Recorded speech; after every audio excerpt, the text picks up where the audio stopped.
आयु तभी 60 वर्ष की थी और 93 वर्ष तक 93 इयर्स जब तक उनकी आयु हुई, बाबा ने उस रथ से कार्य किया और फिर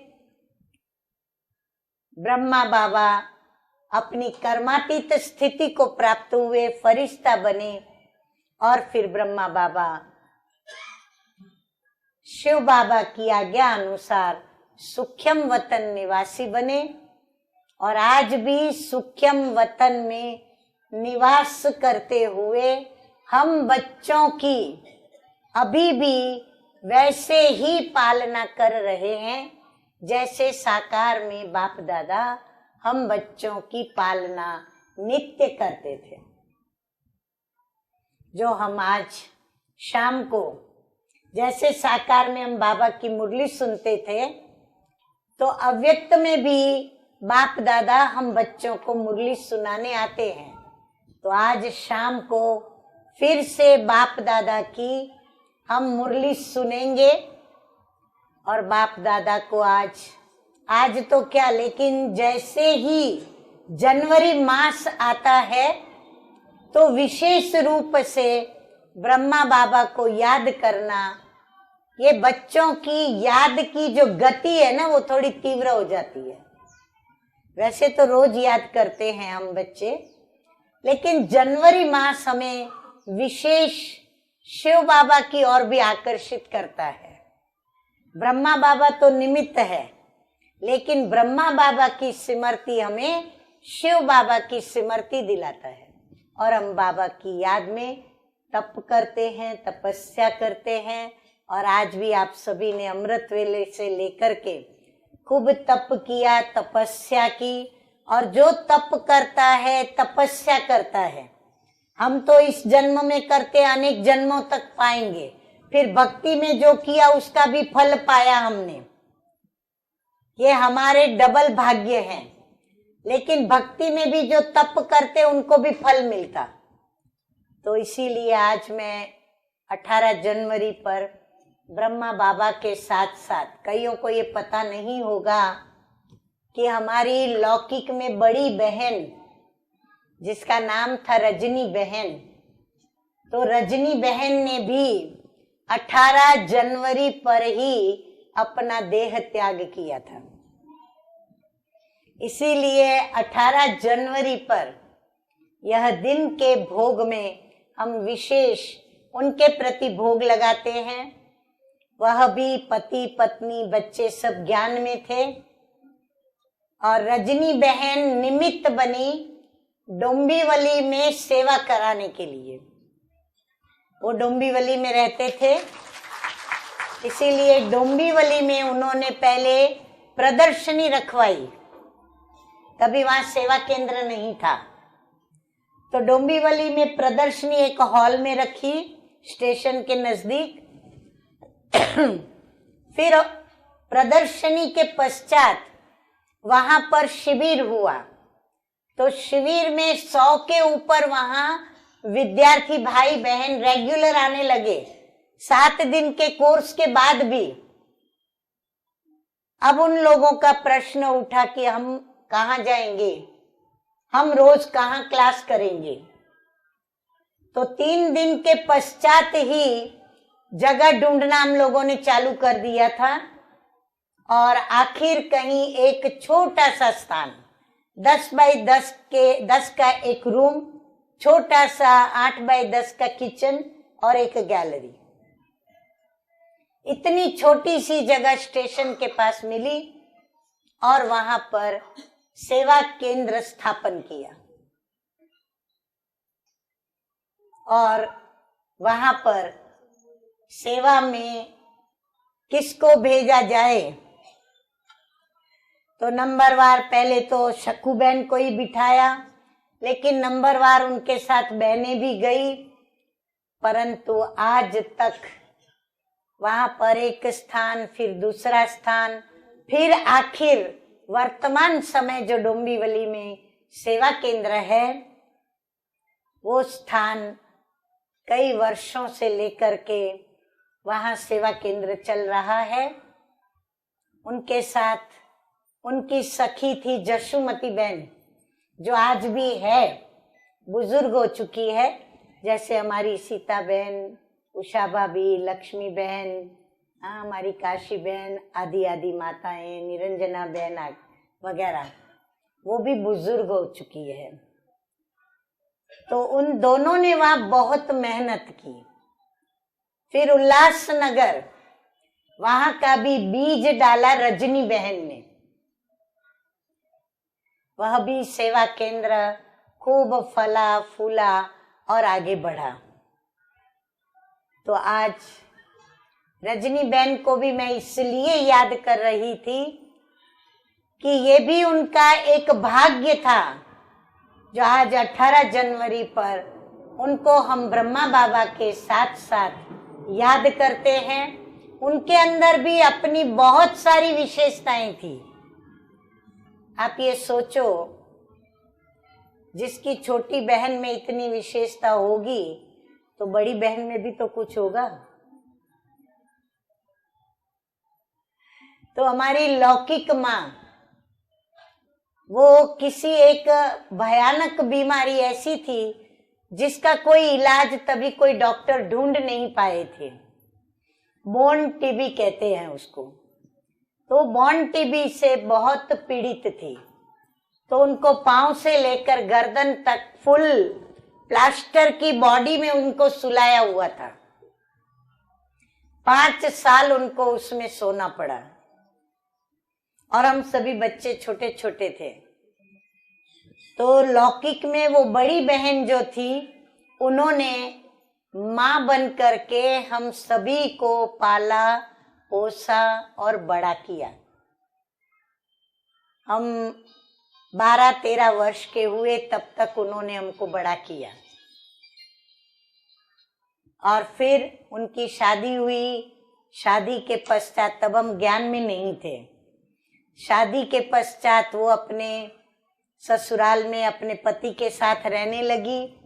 और फिर यहाँ हम लोग भी ज्ञान में आए। सर्वप्रथम बीज पड़ा विजय बहन से, जो लौकिक में हमारी माँ।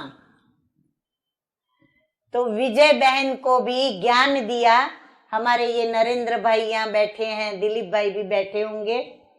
इनकी लौकिक माँ की बहन, माना इनकी लौकिक मौसी, उनका नाम था मधु बहन। जो यहाँ मधु भाभी आती है वो नहीं, इनकी मौसी वो दूसरी मधु बहन थी। तो वो मधु बहन बहुत सेवा की शौकीन थी, अति शौकीन, और इतनी देही अभिमानी, भोली और दिल की साफ।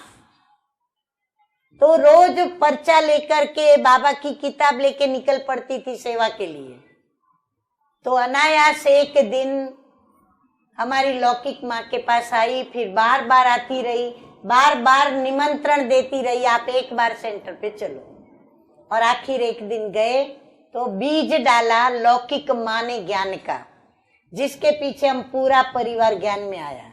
मैं आई, भाई बहन आए, फिर पिताजी तो बाद में आए, लेकिन आखिर पिताजी भी आ गए ज्ञान में। फिर सभी समर्पित भी हो गए। फिर सेंटर भी खुल गया और सेंटर पर आप सभी भी रेगुलर, इतने सारे बाबा के बच्चे चलने लगे।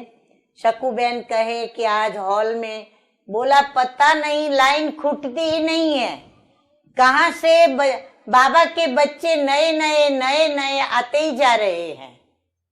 बोला कईयों को तो अभी मैं भी नहीं पहचानती हूँ। जगह तो उनको भी पूरी नहीं पड़ती, क्योंकि उनके पास भी 400 सवा 400 की संख्या सुबह से लेकर के हो जाती है। तो उन्होंने बाहर हॉल में कार्यक्रम रखा हुआ है। और यहाँ पर भी देखो, आज छतरी अपनी पूरी भरी हुई है, कई सेवाधारी इधर उधर हैं। और जोन को अगर बुलाएं तो अभी ये छतरी तो कोई काम की न रही अपने लिए, लेकिन फिर भी ये जन्मदात्री है। कितनों की जन्मदात्री है ये पीस पार्क की छतरी? बताओ, हाथ उठाओ, देखो। तो ये तो आप लोगों की अलौकिक जन्मभूमि है। ये माँ है, आपकी माँ। अब ये माँ आपसे क्या लेगी? हाँ, माँ के लिए क्या करेंगे? कहाँ तक तैयारी है अपनी माँ के लिए, बताओ। जान भी देंगे। हाँ, जो माँ मांगेगी वो देंगे। रेडी हो? तैयार? जब बुलावा आए पहुंच जाएंगे। बिल्कुल। कि उस समय सोचेंगे कि नहीं अभी तो ये काम है, थोड़ा करके बाद में जाते हैं, तब तक क्या हो जाने वाला है, फिर सामना करने के लिए भी तैयार। मालूम नहीं है। हाँ, कईयों को मालूम नहीं है कि अलग अलग जगह से आए हैं। सभी सेवा केंद्रों पे बहनें सुना देंगी कि क्यों ये ललकारा मैंने आप लोगों को। लेकिन रेडी रहना, कसौटी है आप लोगों की कि माँ के बिगड़ रहते हो या माँ की रक्षा करते हो। माँ पे भीड़ पड़ी है अभी, तो बच्चे माँ को बचाएंगे, है ना? पक्का? कौन बचाएगा? हाथ उठाओ। ऐसे नहीं हाथ उठा देना जैसे बाबा बोलता है और हम खुश करने हाथ उठा देते हैं, ऐसा नहीं करना। अच्छा, बहुत अच्छा, खुशी की बात है। तो इसीलिए बाबा को बहुत बहुत थैंक्स।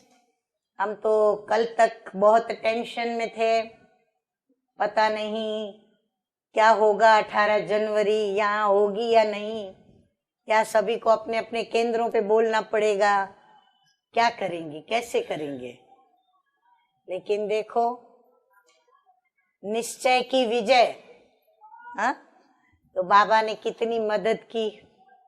आज हम सब फिर से अपनी माँ की गोदी में, माँ की इस छत्र छाया में आराम से सभी ने निश्चिंत निरसंकल्प तपस्या की ना सभी ने। तो देखो तपस्या का फल। मैंने कहा ना, रजनी बहन ने पता नहीं कभी तो सोचा होगा कि मेरा शरीर 18 जनवरी पर ही छूटे। तो उसको संकल्प था अंदर, कहती है बहुत था, मुझे तो भूल गया है सब बहुत कुछ। तो संकल्प देखो साकार हुआ, इच्छा पूरी हुई। तो इसीलिए त्याग और तप करते हैं ना तो उसका फल जरूर मिलता है। सेवा दिल से करते हैं, सच्चाई से, सफाई से, हाजी करके करते हैं तो बाबा उसका फल अवश्य देता है। सुना? अच्छा, अभी सबको अंदर में भूख भी लगी होगी, पेट में लगी है भूख। हाँ, कि सभी तृप्त बैठे हो? आप इतना सुना रहे तो तृप्त बैठे हो? हाँ, कुछ भूख नहीं लगी है पर घर जाने की जल्दी है।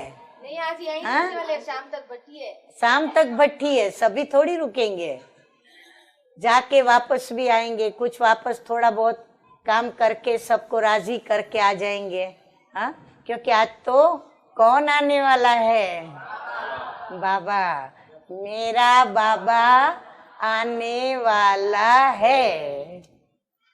हाँ, अच्छा, तो अभी मुझे पहले इन्होंने बोला कि आप कुछ सुनाओ। सुबह में बोला, लेकिन सुबह में तो मेरी स्थिति नहीं थी कि मैं आप कुछ सुना सकूं, मेरे बोल भी नहीं निकलते। तो मैंने कहा नहीं, मैं कुछ भी नहीं बोलूंगी। फिर अभी वापस हमारी विष्णु बहन, थोड़ा उनको बहुत रहता है, नहीं सभी प्यास लेकर के आए हैं, आस रखते हैं, आपके 2 वचन सुने। मैंने कहा अभी मैं क्या बोलूंगी, क्या बोलूंगी। मैंने कहा अच्छा, भोग तो लगने दो, फिर जो प्रेरणा आएगी बोलूंगी, देखूंगी, नहीं तो गीत तो गा ही लूंगी, इतना तो मैं कर पाऊंगी। अभी भी गाएंगे दीदी, बहुत अच्छा। नहीं, वो तो जरूर मैं गाऊंगी, क्योंकि सभी को, सारी दुनिया सुनती है मेरे गीत, तो फिर घर के क्यों नहीं सुनेंगे? क्यों नहीं सुने? और निकुंज भाई हमेशा एक बात की उलेना देते हैं मेरे को।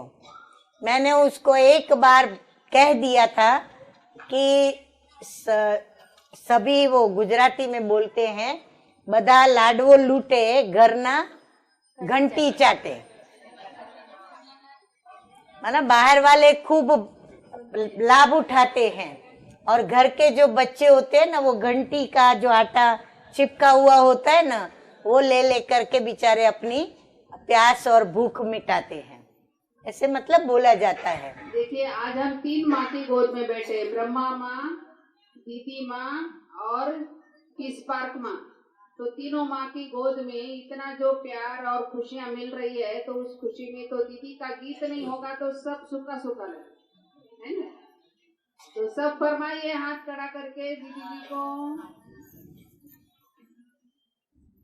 कौन सा सुनाओगे? अभी गीत तो बाबा के अव्यक्त होने के पश्चात बहुत बनाए मैंने, पहले नहीं बनाती थी मैं। और अभी भी बाबा के लिए गीत बनाना हो तो ही बनता है मेरा। मुझे कई बार बोला जाता था कि अभी दादी आ रही है, दादी के सम्मान का फलानी दीदी आ रही है, उनका सम्मान का बड़ी दीदी आ रही है, उनके लिए, मनोहर दादी के लिए। लेकिन मैंने चाहा तो भी मैं बना नहीं पाई। परंतु मुझे बाबा के लिए पता नहीं अचानक विचार आ जाते हैं और मैं गीत बनाती हूँ। अभी भी मैंने ये 18 जनवरी के 2-3 दिन पहले ऐसे ही लेटी थी, मेरे सामने बाबा का चित्र है बहुत बड़ा मेरी खटिया के सामने। मैं ऐसे ही बाबा से रू रिहान कर रही थी और अचानक दिमाग में आया और मैंने जैसे एक कविता के रूप में वो लिख लिया बहुत सारा। फिर मुझे बहुत विचार आए, वो भी मैंने लिखे। तो प्रति वर्ष फिर ड्रामा अनुसार ऐसा हुआ कि बाबा अव्यक्त हुए तो मैंने पहले ही वर्ष इतना एक दर्दनाक गीत गाया था, तो सारी सभा रो पड़ी, दादी दीदियों सहित, क्योंकि सभी का जख्म ताजा था तभी। तो मैं बहुत रो रो के गीत गाया। फिर प्रति वर्ष मैं बाबा के आगे गीत गाने लगी। फिर मेरे ख्याल से 5-6 वर्ष के बाद जब मैंने गीत नहीं गाया तो बाबा ने कहा, क्यों आज तुम गीत नहीं गाओगी बाबा के लिए? फिर मेरा गीत बनाने का सिलसिला शुरू हुआ। सो अभी तक वो सिलसिला मेरा जारी है। हर 18 जनवरी पर कोई ना कोई नया गीत बन जाता है। परंतु जो मैंने अभी लिखा वो थोड़ा मुझे रिफाइन करना बाकी है। पर मैं आपको पुराने गीतों में से कोई एक गीत सुनाऊंगी। ये वाला भी थोड़ा जरूर सुनाओ, क्योंकि आपने बहुत अच्छा लिखा है जीवन की, और इसमें आगे पीछे आपका क्या है?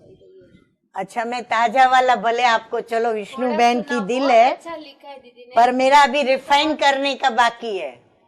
वैसे मैं जल्दी किसी को ताजा जो है ना वो देती नहीं हूँ, पहले मैं बाबा के पास भेजती हूँ। पर आज यहाँ से बाबा मेरी सुन लेगा, सामने बैठा है सुनेगा। ये मैंने 16 तारीख को अमृत वेले 4:30 बजे लिखा है। आगे पीछे आप कैसे करेंगे? बच्चे दोनों व्यक्तियों से मैं वो परवाना हूँ जो न जिंदा हूँ न मरता हूँ। क्योंकि बाबा के बिगर जीना भी अच्छा नहीं लग रहा है, परंतु बाबा को रिटर्न नहीं किया है तब तक मर भी नहीं पाएंगे, जब तक कर्मातीत अवस्था नहीं होगी। अब मैं एक एक लाइन का अर्थ नहीं बताऊंगी, आपको जो समझना है समझते जाना, पर गलत मत समझना। मैं वो परवाना हूँ जो न जिंदा हूँ न मरता हूँ। मैं वो परवाना हूँ जो न पास आता है ना ही तेरे से दूर रह पाता है। न पास आ पाता है ना ही तेरे से दूर रह पाता है। मैं वो परवाना हूँ जो पास आई तो भी तड़पता है, पास आई तो भी तड़पता है, और दूर हूं तो भी तड़पता है। मैं वो परवाना हूं जो जिंदा तो है पर जिंदा होने पर उसे शक है। अपने पर ही डाउट है। मैं वो परवाना हूं जो तेरे समीप तो हूं, परंतु तुझसे दूर रहने से मजबूर भी हूं। मैं वो परवाना हूं जो अपनी मोहब्बते दास्तां बयां कर न सकूं और ना मोहब्बते दास्तां समा सकूं। मैं वो परवाना हूं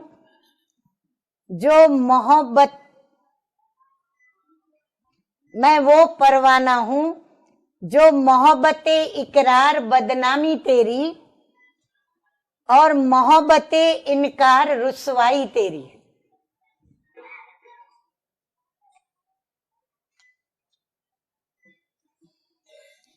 मैं वो परवाना हूं जो मोहब्बत पर तेरी नाज करे दुनिया, कहे मेरे लिए मैं बेमिसाल हूं, मोहब्बत में बेमिसाल हूं, पर जिंदगी सिर झुकाए खड़ी है, सबूत देने में रिटर्न करने में अब तक खरी नहीं उतरी। मैं वो परवाना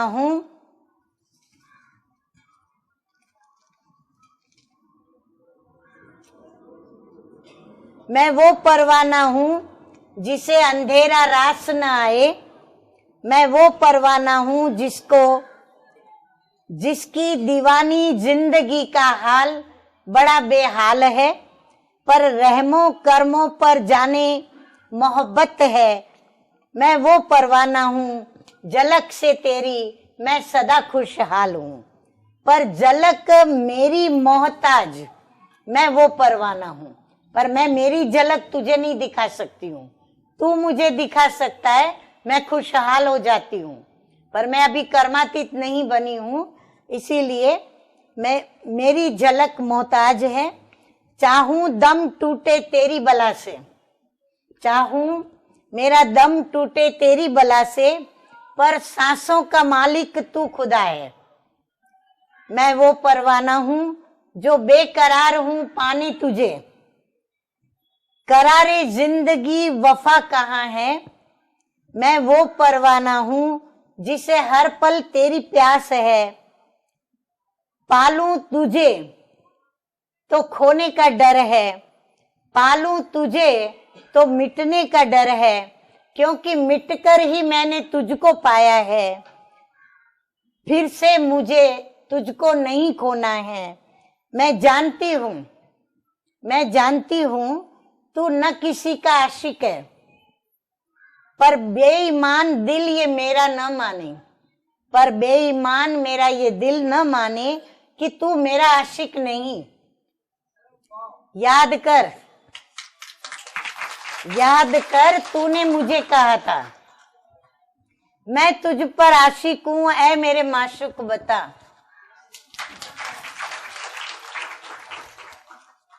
क्या भूल हुई थी सुनने में मेरी, या फिर मेरे प्यार की चरम सीमा थी वह, जो भेद मिटा आशुक माशुक का, तुझ में मैं और मुझ में तू। क्या आलम था, क्या कयामत थी, अब तक न जिंदा हूं का एहसास, ना ही मरने का कबूलनामा, उड़ा धुआं यादों को लेकर, ऐसे धुंधलाई आंखें, उस धुएं में छवि तेरी, बहते हर आंसुओं में भी छवि तेरी। दिल ये सोचे ये छवि दिल से निकल कैसे आंसू में आई, कैसे चुराई आंसुओं ने छवि तेरी। मैं देखती ही रह गई, समय की रेत जैसे हाथ से सरकती रही, समय की रेत के साथ उम्र भी मेरी सरकती रही। डूबते सूर्य में छाई तेरे ही प्यार की लालिमा, मैं डूबता सूर्य तेरे ही छाई तेरे ही प्यार की लालिमा। लगता है अब दूल्हा आ रहा है, अब दुल्हन चली। नहीं, यह तो डोली उठी दुल्हन चली।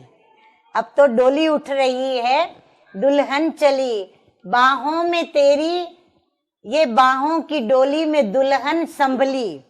देखे नजारा अद्भुत मेरे यारों, जनाजा क्या उठा मेरी डोली उठी। देखो पियू पियू करती ये प्रेम दीवानी चली। मैं तेरी तू मेरा, मैं तेरी तू मेरा, मैं तेरी तू मेरा, ये गीत गाती चली। और गाया वाहरे में वाहरे मैं, वाहरे मेरा भाग्य, और वाहरे मेरा भाग्य की शहनाई। चारों ओर गूंज चली हैरान सारी दुनिया देख के, और सोचने लगी ये कौन चली, ये कौन चली। वाह रे वाह इसके बेमिसाल भाग्य, भाग्य विधाता को भी अरे ये तो साथ ले चली। अरे ये तो भाग्य विधाता को भी साथ ले चली। मेरी बेवफाई का सफाई न देना चाहूं, अपनी वफा पर इल्जाम भी न लूं। भले वफाई का सबूत न दिया, पर बेवफाई मेरी सिद्ध कर न सके कोई, तू भी नहीं।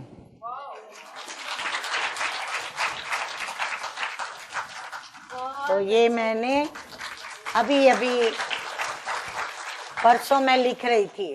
और मैं आपको मेरा अनुभव बताऊं, जब मेरे को ये अंदर में जब भी आता है ना प्यार का उछाल, लहर आती है ना, इतना चारों तरफ से आती है, इतनी आती है, कई तो मेरी भावनाएं उसमें चली भी जाती हैं, शब्द भी कहीं गुम हो जाते हैं। इतने जैसे हीरे मोती रत्न नहीं ऐसे उछल उछल के आवे, इसको पकड़ूं, इसको पकड़ूं, इसको पकड़ूं, इसको पकड़ूं, किसको पकड़ूं। सुना? तो इसको बाबा कहते हैं ऐसा हमारा प्यार का जलवा हो, ऐसी हमारी प्यार की लगन हो, हाँ तब कुछ काम बने। तब भी देखो बाबा के लिए तो हम तड़पते ही रहते हैं।